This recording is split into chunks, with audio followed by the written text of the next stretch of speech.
बिस्मिल्लाहिर्रहमानिर्रहीम, अस्सलाम वालेकुम। आज हम बात करेंगे जो सबसे महंगी एलएनजी जो है वो हुकूमत ने बाय की है, स्पॉट बाइंग की है। उसमें ब्लूमबर्ग के अंदर खबर छपी है। ये वो हुकूमत है जो $6 पर MMBTU के ऊपर आने ख़रीदी गई जो लॉन्ग टर्म एग्रीमेंट था, उसको 6.5 वाले को वो कहा करती थी कि ये बहुत फजूल एग्रीमेंट है और इसमें अरब डॉलर जो हैं वो गुज़िश्ता हुकूमत में शाहिद खाकान अब्बासी ने ये एग्रीमेंट करके खुर्द बुर्द किए हैं, खाए हैं और अपने कमीशन का एहतमाम किया है। इस बात को हम माने लेते हैं कुछ देर बहस के लिए कि जितने भी इस तरह के बड़े बड़े एग्रीमेंट्स होते हैं उनके अंदर लेन देन होता है। इसीलिए जो PTI की हुकूमत ने बरसर इक़्तिदार आने के बाद जो 2 साल की तगोदो के बाद नदीम बाबर साहब की इमामत में जो एग्रीमेंट किया था, उसके एग्रीमेंट की ख़बर के आने से पहले हमें ये बता दिया गया कि ये एग्रीमेंट जो है वो जनाब चीफ़ ऑफ आर्मी स्टाफ कमर जवेद बाजवा साहब के मरहून मिन्नत है। तो अगर हम एग्रीमेंट का ये जो जनरल प्रिंसिपल है अगर उसको लें तो फिर आगे फिर हम नहीं बोल सकते, ठीक है। तो फिर मेरा मतलब है ठीक है, तो हम इस बात को नहीं मानते। फ़र्ज़ करें अगर ये माने तो फिर बात कहीं और चली जाएगी ना जी। तो लिहाजा हम नहीं मानते कि ये जो एग्रीमेंट्स हैं इनके अंदर कोई लेन देन होता है। तो हम आ जाते हैं उस एग्रीमेंट की तरफ जिसके PTI ने बहुत ज़्यादा ढोल बजाए थे और बहुत ज़्यादा 200-250 व्लॉगर जो उन्होंने पाले हुए हैं रातब के ऊपर, उनको लगा के दिन रात कौम को ये बावर कराया था कि हमने पता नहीं कौन सा कोही हिमालय सर कर लिया है। और हमने उस वक्त उस मुआहदे को पढ़ा और उसके अंदर जो एक पॉइंट था उसको पॉइंट आउट किया, लेकिन ज़्यादा उसकी वो नहीं हो सकी, जिसे कहना चाहिए उसकी कबूलियत नहीं वो पॉइंट पा सका। और वो पॉइंट ये था कि जो PTI की हुकूमत ने मुआहदा किया है वो मुआहदा जो है वो साल के 9 महीनों के लिए है, वो 12 महीनों का मुआहदा नहीं है। और जो 3 महीने ब्रेक होंगे वो वाले महीने हैं जब दुनिया भर के अंदर इसकी बहुत ज़्यादा ज़रूरत होती है। और मैं सर्दियों के महीनों की बात कर रहा हूँ जब शदीद सर्दियाँ पड़ती हैं, बर्फ़ वाले इलाकों में ज़्यादा शदीद पड़ती हैं, हम मैदानी इलाकों के अंदर कम पड़ती हैं, लेकिन उसमें बहरहाल ईंधन का ख़र्चा बढ़ जाता है और ये सबसे खालिस तरीन साफ़ तरीन ईंधन है। तो इसलिए इसका ख़र्चा भी बढ़े, इसका कंजम्पशन भी बढ़ेगी, इसका इस्तेमाल भी बढ़ेगा। और यूँ दुनिया भर के अंदर नवंबर, दिसंबर और जनवरी में डिमांड अपनी पीक के ऊपर होती है। अगर आप मुझे ये कहने की इजाज़त दे दीजिए कि दुनिया की अक्सर हुकूमतें पूरा साल इन 3 माह की प्लानिंग करती रहती हैं तो ये बेजा नहीं होगा। तो इन मौसूफीन ने जिनका हम जिक्र कर रहे हैं, जो मौजूदा हुकूमत पे काबिज़ हैं या मुसल्लत किए गए हैं, इन्होंने और इस नाम पे मुसल्लत किए गए हैं कि जी इनसे अच्छे ट्रांसपेरेंट कोई नहीं है, क्योंकि पिछले तो बड़ी दिहाड़ियाँ लगा रहे थे। अगर ये भी किया जाए तो ये एक क्राइसिस नवंबर में, दिसंबर में पैदा कर चुके हैं। और उस वक्त क्राइसिस इसलिए पैदा नहीं हुआ था कि जो एग्जिस्टिंग एग्रीमेंट्स थे उनके तहत जो ऑर्डर प्लेस किए जाने थे जुलाई अगस्त के अंदर, वो ऑर्डर वक्त पे प्लेस नहीं हुए। नदीम बाबर साहब की छुट्टी इसलिए हुई कि जी उन्होंने ये ऑर्डर प्लेस नहीं किए। नदीम बाबर का मौक़िफ़ था कि मैंने जो था, मैं वो चूँकि एडवाइज़र थे ना, फुल फ्लेज मिनिस्टर तो नहीं थे, तो वो सजेशन दे सकते थे। तो उन्होंने कहा कि जी अगर कैबिनेट का जो एजेंडा होता है मीटिंग का वो उठा के देख लिया जाए, तो ये जुलाई से हम भेज रहे हैं कैबिनेट के एजेंडे के ऊपर प्लेस करने के लिए। और हर कैबिनेट के एजेंडे पे होता और डेफर होता रहा, और डेफर होते होते फिर नवंबर दिसंबर आ गया और उसके अंदर राज्य के जनाब उस वक्त हमने लोड शेडिंग की। चलें कोई बात नहीं, सर्दियों में लोड शेडिंग हो जाती है।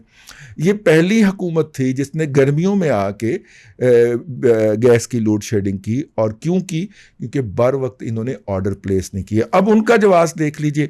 मैं उनके जवाब से पहले एक बात आपसे अर्ज़ करना चाह रहा हूँ, being a journalist of economics, 2015 2016 के अंदर से ये आवाज़ें उठना शुरू हो गई थीं कि जितने लोग एलएनजी के अंदर घुस आए हैं, जितने बड़े बड़े प्लेयर, अब के बाद एलएनजी की मार्केट बाहर की मार्केट होगी, यानी ख़रीदार जो है वो बताया करेगा कि एलएनजी का जो यूनिट है, जिसको हम MMBTU कहते हैं या BTU कहते हैं, ब्रिटिश थर्मल यूनिट, और गैस चूँकि मिलियन में होती है, क्यूबिक फीट या क्यूबिक मीटर में होती है, तो उसको हम मिलियन BTU कहते हैं, मिलियन ब्रिटिश थर्मल यूनिट उसका एक यूनिट है। तो इसकी प्राइस जो है वो जो बायर ख्याल करेगा, वो ये मैं क्रक्स बता रहा हूँ, मैंने 3 4 5 आर्टिकल एक ही गो के अंदर जब आते गए मैं कहा कि उड़े। अच्छा जी, उसके अंदर जो उन्होंने वजूहात बताई थी वो ये थी कि इनके बाद जो है कतर की खुशहाली को देखते हुए, क्योंकि कतर जो है 93 में ये टेक्नोलॉजी ईजाद करवाने वाला मुल्क था और 2013 तक तो ज़ाहिर वो टेक्नोलॉजी इन्होंने बरतानिया की एक यूनिवर्सिटी से तैयार करवाई थी, उसके ऊपर जो रिसर्च थी उस रिसर्च के लिए पैसे इन्होंने अदा किए थे, और वो पैसे जो थे मैं कहूँगा तो बहुत सारे लोगों को आग लग जाएगी, वो अपने मियाँ शरीफ साहब ने अदा किए सन, वो पैसे उधार दिते सन तमीमे के अब्बे को, ठीक है। हाँ, तमीम अल मजद, तमीम अल हमद सानी जो है वो तमीम साहब जो हैं जी, जो इस वक्त हुक्मरान है वहाँ के, जिनके अब्बा जी ने अरब दुनिया की रवायत तोड़ी कि अपनी ज़िंदगी में अपने पुत्र को आगे कर दिया कि पुत्र तू हुकूमत कर, और वो रिटायरमेंट की लाइफ गुजार रहे हैं। वहीं पे एक महल्ला हमने देखा था जाके, ठीक है, और अपनी तमाम ज़ौजा जात के हमरा जो अपनी आखिरी ज़िंदगी के दिन गुजार रहे हैं, अगरचे उनकी तबीयत ठीक नहीं रहती। पता नहीं हमारे दौरे के बाद वो अल्लाह ताला के पास ना चले गए हों, ज़हन में नहीं आ रहा। चलें, जहाँ पे भी हैं जी खुश रहें। उन्होंने ये पैसे इधरों फड़े सन, ठीक हो गया जी, उसको फाइनेंस किया और नतीजे के तौर पे ये टेक्नोलॉजी आई, क्योंकि दुनिया के अंदर गैस को एक जगह से दूसरी जगह ले जाने का पाइपलाइन के अलावा कोई टेक्नोलॉजी उस वक्त एग्जिस्ट नहीं करती थी। ये क्या करते हैं, और कतर जो है वहाँ से तेल नहीं निकलता, गैस निकलती है, तो कतरी गरीब थे, क्योंकि गैस एक्सपोर्ट करें तो किसको करें, पाइपलाइन के ज़रिए दें तो करीब तरीन हर मुल्क के पास तो अपनी गैस है, ईरान के पास अपनी गैस और अपना पेट्रोल, ठीक, और यूएई के पास अपनी गैस और अपना पेट्रोल, बहरीन के पास अपनी गैस और अपना पेट्रोल, और इतनी लंबी पाइपलाइन हम निकाल के अगर इंडिया तक जाते हैं और वो भी ज़ेरे समंदर जाना पड़ेगा, तो इतनी इन्वेस्टमेंट कोई नहीं, तो कैसे करें। थोड़ी इन्वेस्टमेंट के साथ उन्होंने ये टेक्नोलॉजी दरियाफ्त करवाई, और ये टेक्नोलॉजी क्या थी कि गैस को आप ठंडा करते हैं और वो एक मखसूस अरसे के लिए लिक्विड बना देते हैं, उस लिक्विड को फिर मखसूस जहाज़ों के अंदर लादा जाता है, और वो जहाज़ दुनिया भर के अंदर कहीं पे भी आप लेके जा सकते हैं, लेकिन उसके लिए एक अरसा होता है, एक टाइम होता है, एक उम्र होता है, उसके बाद उसको आप उस जहाज़ में से उतारते हैं और उसको फिर दोबारा एक छोटा सा प्लांट होता है उसमें से गुजारते हैं, और वो इसको गैस बना देता है, और वो पाइपलाइन के अंदर आप इंडक्ट कर लेते हैं अपने मुल्क में ला के, ठीक। खुश्की के ऊपर इसको बाउज़र की सूरत में नहीं घसीटा जा सकता, क्योंकि 500 से 600 किलोमीटर जाने के बाद बाउज़र इतना हीट अप हो जाता है कि ये गैस बनना शुरू हो जाती है दोबारा, और गैस चूँकि माया की निस्बत फैलती है और वो बाउज़र ब्लास्ट होने का ख़तरा है, और उसके बाउज़र ब्लास्ट होने से जो हो सकता है वो आप तसव्वुर कर सकते हैं। ये था बेसिक कंसेप्ट इसका। तो लिहाजा सबसे पहले कतरियों ने किया तो 20 साल तक तो उनकी रही मोनोपली, क्योंकि किसी भी टेक्नोलॉजी के कॉपीराइट्स जो होते हैं वो उस मुल्क को 20 साल तक तो मोनोपलाइज करते हैं जिसने उसको फाइनेंस किया हो। मेडिसिन के अंदर हर जगह के ऊपर ये प्रिंसिपल है। 20 साल के बाद फिर जनाब धड़ाधड़ इसके अंदर कूदे, और सबसे पहले अमेरिका बहादुर कूदा। अमेरिका साहब ने, उनके यहाँ भी बड़ी गैस पड़ी हुई है तो उन्होंने उसकी LNG बनाना शुरू कर दी। फिर अमेरिका की देखा देखी ऑस्ट्रेलिया भाई ने भी छलांग लगा दी, ऑस्ट्रेलियन ने भी वो उसके ऊपर काम शाम शुरू कर दिया। और उसके बाद फिर पता चला कि MBS साहब जो हैं उनका भी नीयत ख़राब हो गई है। उन्होंने कहा कि ये हमसे पैसे लेके ये पला करते थे, इधर उधर से उधार मांग के। अब्बा जी को, चाचा जी को, ताया जी को सलाम करने आते थे तो वो कुछ अता कर दिया करते थे, जिस तरह का बहरीन वगैरह का गुजारा चलता है, तो वो उनको कुछ अता कर दिया करते थे। और ये आजकल हमें आंखें दिखाते हैं, ग्लोबल जो इस वक्त पॉलिटिक्स चल रही है उसमें अपना बहुत बड़ा किरदार अदा करने की कोशिश कर रहे हैं। इनकी ऐसी तैसी हम LNG बना के इनसे आधी कीमत में मार्केट में मारेंगे, इतनी तो गैस पड़ी हुई है। तो अब हुआ क्या,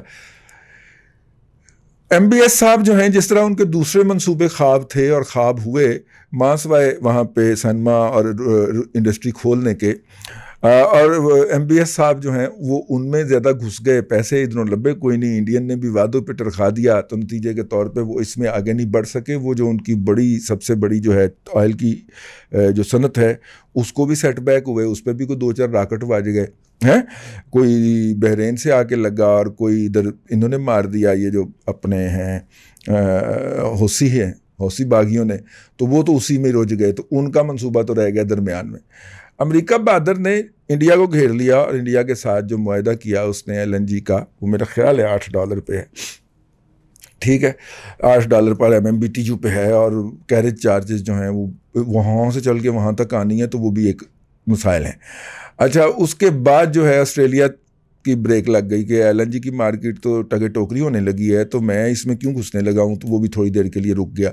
ये जो 2 प्लेयर्स की एंट्री थी, और भी 1-2 मालिक हैं जिन्होंने इसमें घुसने का प्रोग्राम बनाया था, लेकिन उस वक्त मैंने यही पढ़े थे कि ये प्लेयर्स मार्केट में आ रहे हैं, इन प्लेयर्स की एंट्री लेट हो गई।